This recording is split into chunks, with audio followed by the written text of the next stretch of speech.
நிலவின் ஒளியை பிடித்து பிடித்து பாலில் நனைத்து கன்னங்கள் செய்து விட்டார். உலக மலர்கள் பறித்து பறித்து 2 பந்துகள் அமைத்து அமைத்து பெண்ணை சமைத்து விட்டார்.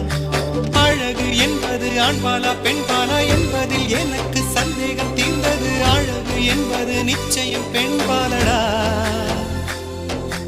கவிதை என்பது மொழியின் வடிவம் என்றொரு கருத்தும் இன்று உடைந்தது. கவிதை என்பது கன்னி வடிவமடா. மின்னலை பிடித்து மேகத்தில் துடைத்து பெண் என்று படை